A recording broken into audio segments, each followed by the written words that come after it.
आपको बताएं कि कराची समेत सिंध भर में सरकारी और निजी स्कूलों के औकात कार तब्दील। महकमा स्कूल तालीम ने नोटिफिकेशन जारी कर दिया। सर्दी के बायस स्कूल सुबह 8:30 बजे खोले जाएंगे। इस हवाले से मजीद बात कर लेते हैं सैयद जुबैर राशिद से। जुबैर, बताइएगा। हाँ जी बिल्कुल, देखिए महकमा तालीम सिंध ने सर्दी के पेश नजर स्कूल के औकात सुबह 8:30 बजे कर दिए हैं। हुकूमत सिंध ने स्कूल और निजी और सरकारी स्कूल का टाइम टेबल जो है वो तब्दील कर दिया है, जिसका बाकायदा notification secretary school education doctor Shri Mustafa Narejo ने जो है वो जारी कर दिया है। स्कूल जो है अब 8 बजे के बजाय 8:30 बजे खुलेंगे, जबकि तालिब इल्म 8 बजे के बजाय 8:30 बजे स्कूल पहुंचेंगे। 31 जनवरी 2024 तक ये फैसला जो है नाफिज होगा, जबकि स्कूल में सरकारी और निजी दोनों जो है वो शामिल हैं। महकमा स्कूल तालीम ने बाकायदा तौर पर नोटिफिकेशन भी जो है वो जारी कर दिया है। जी बहुत शुक्रिया जुबैर, आपने हमें अपडेट किया। इंतखाबात की बात कर लेते हैं तो तैयारियां मुकम्मल हैं। कराची में असिस्टेंट प्रिजाइडिंग अफसरान और पोलिंग अफसरान की ट्रेनिंग जारी है, जिसमें हजारों सरकारी मुलाजमीन हिस्सा ले रहे हैं। आजिज जमाली की रिपोर्ट। 8 फरवरी को सजने वाले इंतखाबी मुआरके की तैयारियां तेज। इलेक्शन कमीशन की जानिब से पोलिंग अमले के लिए तरबियती सेशंस जारी। कराची के 7 अजला में 20,000 से जायद सरकारी मुलाजमीन को इंतखाबी अमल के मुतालिक तरबियत दी जा रही है। पहले मरहले में असिस्टेंट प्रिजाइडिंग अफसरान और पोलिंग अफसरान की तरबियत जारी है। यहाँ पर हम assistant presiding officers and polling officers की तरबियत कर रहे हैं और ये तरबियत 26 दिसंबर से जारी है और ये मज़ीद 13 तारीख तक जारी रहेगी। उसके बाद प्रिजाइडिंग की तरबियत का मरहला आता है। ये तरबियत 3 घंटों पे मुहित है और ये 2 शिफ्ट्स में हो रही है। तमाम सरकारी मशीनरी को बुरुए कार लाकर हम सबको ट्रेन कर रहे हैं। इलेक्शन के सिलसिले में सरकारी महकमों और कारपोरेशंस ने अपने डेस्क कायम किए हैं। कराची वाटर कारपोरेशन के 3,000 से ज्यादा मुलाजमीन पोलिंग अमले में शामिल हो गए हैं। हमारा यहाँ पे काम ये है कि हम यहाँ पे एम्प्लॉयज़ की वेरिफिकेशन करते हैं। जो इलेक्शन कमीशन की जानिब से हमें एक लिस्ट फराहम की गई थी, हमारे एम्प्लॉयज़ जो उनको रिक्वायर्ड हैं, हम उनको यहाँ वेरीफाई करते हैं। उनको नेक्स्ट क्लास का प्रोसीजर उनको गाइड किया जाता है कि फ़र्दर वो किस क्लास में जाएंगे। उनकी ग्रेड वाइज जो डिस्ट्रीब्यूशन होती है उसके हवाले से उनको डील किया जाता है और फर्दर जो उनकी क्यूरीज़ होती हैं उनके अकाउंट्स के हवाले से, दीगर मामलात के हवाले से, वो उनको यहाँ पे गाइड किया जाता है। हमारे मास्टर ट्रेनरों ने यहाँ ट्रेनिंग दी है और बहुत अच्छी तरीके से ट्रेनिंग दी है। इस वक्त जो है वाटर बोर्ड वाले हमारे साथ हैं, कराची यूनिवर्सिटी वाले हमारे साथ हैं और एजुकेशन वाले लोग हैं जो इस वक्त कंटिन्यू ट्रेनिंग कर रहे हैं। दूसरे मरहले में 17वें ग्रेड से ऊपर के अफसरान की तरबियत 13 जनवरी से शुरू होगी। तरबियत हासिल करने के बाद मज़कूरा मुलाजमीन 8 फरवरी को पोलिंग स्टेशन में प्रिजाइडिंग अफसरान, असिस्टेंट प्रिजाइडिंग अफसरान और पोलिंग अफसरान की जिम्मेदारियां अदा करेंगे। कैमरामैन मुईद अहमद के साथ आजिज जमाली, सिटी 21। पीपल्स पार्टी ने सिंध में कौमी और सूबाई असम्बलियों के लिए उम्मीदवारों के नामों का ऐलान कर दिया। बिलावल भुट्टो जरदारी कौमी असम्बली के 2 हलकों से इंतखाबात में हिस्सा लेंगे। बात कर लेते हैं आजिज जमाली से। आजिज, बताइएगा कौमी और सूबाई असम्बली से कौन कौन उम्मीदवार मैदान में उतर रहा है? आज इससे हमारा राब्ता मुनक़ता हुआ है। पीपल्स पार्टी ने सिंध में कौमी और सूबाई असम्बलियों के लिए उम्मीदवारों के नामों का ऐलान कर दिया। बिलावल भुट्टो जरदारी कौमी असम्बली के 2 हलकों से इंतखाबात में हिस्सा लेंगे। कराची के 22 में से 17 नशिस्तों पर 53 उम्मीदवार फाइनल किए गए हैं। सूबाई असम्बली के लिए 119 उम्मीदवारों के नामों का ऐलान कर दिया गया है। पीपल्स पार्टी ने सिंध में कौमी और सूबाई असम्बलियों के लिए उम्मीदवारों के नामों का ऐलान कर दिया है। बिलावल भुट्टो जरदारी कौमी असम्बली के 2 हलकों से इंतखाबात में हिस्सा लेंगे। मजीद बात करने के लिए आजिज जमाली हमारे साथ मौजूद हैं। आजिज, बताइएगा कौमी और सूबाई असम्बली से कौन कौन उम्मीदवार मैदान में उतरेगा? जी हाँ, पाकिस्तान पीपल्स पार्टी ने अपने उम्मीदवारों के नामों का ऐलान कर दिया है। अब मैं ये भी बताऊं कि कुछ नशस्तें इन्होंने खाली छोड़ी हैं जिनके नामों का ऐलान नहीं किया है। कराची से कौमी असम्बली की 22 नशस्तें हैं, जिनके 3-4 नशस्तों को छोड़कर दीगर तमाम नाम। कराची में गैस बहरान लांढी नंबर एरिया C1 पर गैस की लोड शेडिंग का सिलसिला ना थम सका। गैस की अदम फराहमी से इलाका मकीन गैस सिलेंडर पर खाना बनाने पर मजबूर हैं। मजीद बताएंगी हमना निसार। जी, शहर कायद में गैस की लोड शेडिंग का मसला ताहाल हल ना हो सका। इस वक्त मैं लांडी 2 नंबर C1 एरिया पर मौजूद हूँ, जहाँ गैस की इलानिया के साथ साथ गैर इलानिया लोड शेडिंग का दौरानिया भी काफ़ी बढ़ चुका है। हमारे साथ एक खातून मौजूद है, उनसे हम बात करेंगे। جی میڈم بتائیے گا کیا گیس کی لوڈ شیڈنگ کا دورانیہ کتنا ہے یہاں پر اور کتنی پریشانیوں کا سامنا ہے آپ کو؟ دورانیہ کے علاوہ تو یہاں تو گیس ہوتی ہی نہیں ہے. تقریباً رات میں 11 بجے سے جو جاتی ہے تو صبح 6 بجے آتی ہے, تو اس میں بھی آتی ہے تو نہیں آنے کے برابر ہی ہوتی ہے. بچے بغیر ناشتے کے اسکول جا رہے ہوتے ہیں ہمارے, بس بیٹھے رہتے ہیں انتظار میں. سلنڈر ہوتے ہیں تو اسی سے کام چلاتے ہیں.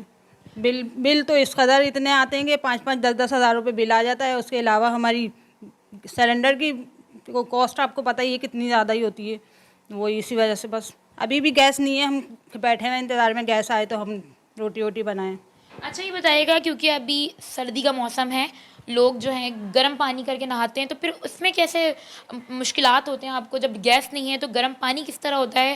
اور اس کے علاوہ آپ یہ بتائیے گا سلنڈر آپ کو کتنا کاسٹلی پڑتا ہے گیس کے مقابلے میں, اور گیس کے بل بھی دے رہے ہیں, سلنڈر بھی دے رہے ہیں, کیا کہیں گے حکومت کو؟ حکومت کو کیا کہیں گے بس بہن, اب یہی کہہ سکتے ہیں کہ ابھی بھی آپ چیک کر کے دیکھ لیں گے, گیس تو ہے ہی نہیں. اب بس بہت پریشانی ہے گیس کی تو یہاں پہ. بہت شکریہ. یہاں ہمارے ساتھ لانڈی 2 نمبر C1 ایریا کی خاتون موجود ہیں جنہوں نے بتایا کہ یہاں پہ گیس کے جو مسائل ہیں وہ دن بہ دن سنگین ہوتے جا رہے ہیں, اور جیسے کہ ابھی سردی کا موسم ہے تو لوگوں کے لیے پانی گرم کرنے کے لیے بھی گیس موجود نہیں ہوتی, اور LPG اتنے مہنگے ہونے کے باوجود ہی LPG ہی استعمال کرنا پڑ رہا ہے. گھر میں بچوں کے باوجود خواتین جو ہیں خدشات بھی ان کو رہتے ہیں, سلنڈر دھماکے اتنے زیادہ ہو رہے ہیں لیکن پھر بھی سلنڈر استعمال کرنے پر مجبور ہیں.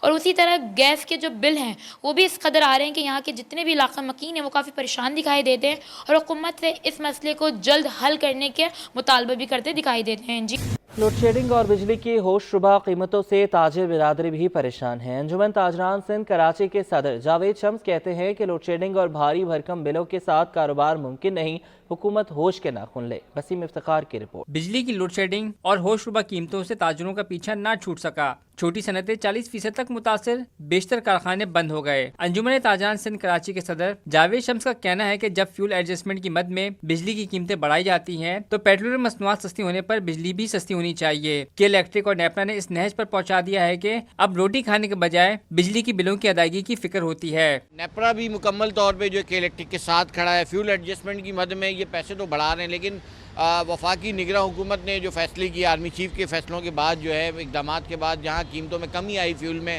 وہاں ہم دیکھ رہے ہیں کہ کے الیکٹرک نے ایک پیسہ بھی کہیں بھی جو ہے وہ فیول ایڈجسٹمنٹ کی بنیاد پہ کم نہیں کیا. تو چیف جسٹس آف پاکستان سے درخواست ہے کہ خدا را باقی سیاسی معاملات کے ساتھ عوام کا جو جینا دوبر ہوا ہوا ہے اس پہ بھی کچھ اقدامات کریں. خدا کے لیے آپ اقدامات کر کے 100 موٹو لیں اور بلائیں کہ الیکٹرک انتظامیہ کو پوچھیں کہ جو اتنے فیول ایڈجسٹمنٹ کم کیے گئے, قیمتوں میں کمی ہوئی ہے, تو آپ نے کیوں نہیں کم کیا. اور نیپرا کو بھی ہم کہیں گے کہ وہ بھی اس پہ دیکھ. دوسری جانب کے الیکٹرک کے مطابق شہر میں کہیں بھی غیر اعلانیہ لوڈ شیڈنگ نہیں کی جا رہی. کیبل فالٹ اور تکنیکی خرابیوں کو لوڈ شیڈنگ سے تشبیہ نہ دی جائے. کیمرامین حسنین جعفری کے ساتھ وسیم افتخار, سٹی 21. شماریات کے مطابق ہفتہ وار مہنگائی کی مجموعی شرح میں 42.86% اضافہ ریکارڈ کیا گیا ہے. ہفتہ بھر میں 19 اشیاء مہنگی اور 9 سستی ہوئی ہیں. ادارہ شماریات کے مطابق ہفتہ وار مہنگائی کی مجموعی شرح میں 42.86% اضافہ ریکارڈ کیا گیا ہے. ہفتہ بھر میں 19 اشیاء مہنگی ہوئی ہیں جبکہ 9 سستی ہوئی ہیں. حالیہ ہفتہ میں 19 اشیاء مہنگی ہوئی ہیں اور 9 سستی ہوئی ہیں. ادارہ شماریات نے بتایا کہ رواں ہفتے ٹماٹر 16% اور چکن 13.98% مہنگا ہوا. حالیہ ہفتے میں انڈے 3.2, پیاز 3 اور کیلے 2.1% مہنگے ہوئے. ایک ہفتے میں دال چنا 2.12 اور چینی 2%, جبکہ دال مونگ 1.68% مہنگی ہوئی. ایک ہفتے میں LPG سلنڈر 1.19% مہنگی ہوئی. بات کرنے کے لیے ہمارے ساتھ وقاص عظیم موجود ہیں. وقاص بتائیے گا. جی رواں مالی سال کے ہفتے کے دوران جو نیا سال شروع ہوا ہے اس کے دوران پہلے ہفتے کے دوران مہنگائی کی شرح میں 0.81% اضافہ ریکارڈ کیا گیا ہے, اور اب ہفتہ وار مہنگائی کی مجموعی شرح 42.86% پر پہنچ چکی ہے. گزشتہ ایک ہفتے کے دوران 19 اشیاء مہنگی ہوئی اور 9 سستی ہوئی ہیں. گزشتہ ہفتے سب سے زیادہ ٹماٹر 16% مہنگے ہوئے ہیں, چکن 14% کے قریب مہنگے ہوئے ہیں, انڈے 3.2%, پیاز 3% اور کیلے 2.1% مہنگے ہوئے ہیں, جبکہ دال چنا 2.12%, چینی 2% اور دال مونگ بھی 1.68% مہنگی ہوئے ہیں, جبکہ LPG کا سلنڈر 1.19% مہنگا ہوا ہے. جی بہت شکریہ وقاص, آپ نے ہمیں اپڈیٹ کیا. آپ کو بتائیں کہ پیپلز پارٹی کے رہنما شہری رحمان نے کہا ہے کہ پیپلز پارٹی نے سینٹ کی قرارداد کو بالکل منظور نہیں کیا.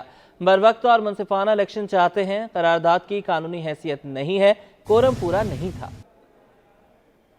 पाकिस्तान पीपल्स पार्टी इलेक्शंस बर वक्त चाहती है और मुनसिफाना और शफाफ ज़ाहिर है इसकी भी बात हो रही है, शफाफियत की बात हो रही है, लेवल प्लेइंग फील्ड की बात हो रही है, लेकिन इस वक्त ये क्लैरिटी मैं बिल्कुल बग़ैर किसी इबाहम के यहाँ कहना चाहती हूँ कि कुछ दोस्तों को ये सवाल था कि पीपल्स पार्टी ने इस करारदाद को सपोर्ट किया, ऐसा बिल्कुल नहीं है, बिल्कुल सपोर्ट नहीं किया। एक तो पीपल्स पार्टी के पार्लिमानी लीडर या हमारे कोई भी, हम में से कोई दोपहर में नहीं था सीनियर मेंबर, तो ना हमारे उस पर दस्तखत हैं, ना उस पर कोई हमने इस तरह का रद्द-ए-अमल दिया है कि किसी को ये सोच हो, किसी को ये सवाल हो कि पीपल्स पार्टी ने सपोर्ट किया है। मुझे मालूम है कि आप लोगों ने सेनेटर तंगी के हवाले से तवस्सुत से ये सवाल किया है।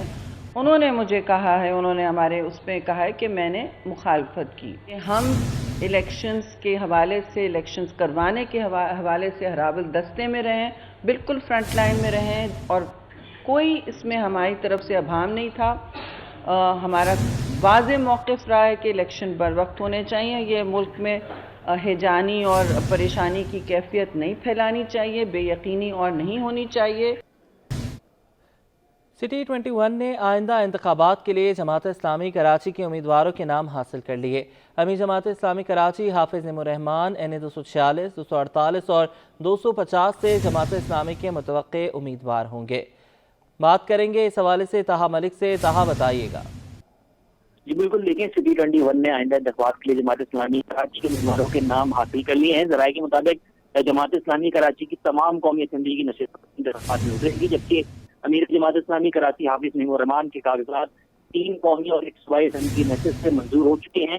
मुतवक्के तौर पर वो 2 कौमी असम्बली की नशिस्तों से इंतखाबात लड़ने जा रहे हैं, जिसमें NA 246 और 248 और 250 वो नशिस्तें जिसमें इनके कागजात मंजूर हो चुके हैं, जबकि इनमें से कोई 2 नशिस्तें ऐसी होंगी जहाँ से वो इंतखाबात लड़ेंगे, जबकि जिसको वो चुनेंगे वहाँ से जमात इस्लामी के फारूक निमतुल्लाह जो है वो मुतवक्के उम्मीदवार हो सकते हैं। इसके अलावा अमीर जमात इस्लामी सूबाई असम्बली की नशिस्त PS 130 से भी इंतखाबात में उतरेंगे, जबकि जिला वस्ती NA 249 से जमात इस्लामी के मुतवक्के उम्मीदवार मुस्लिम परवेज होंगे। जिला वस्ती NA 247 से मुनीर जफर, जिला शर्की NA 235 से नराजुल हुदा, जबकि जिला शर्की NA 236 से नाइब अमीर जमात इस्लामी कराची उसामा रजी जमात इस्लामी के मुतवक्के उम्मीदवार होंगे, जबकि जिला शर्की NA 237 से सैफुद्दीन एडवोकेट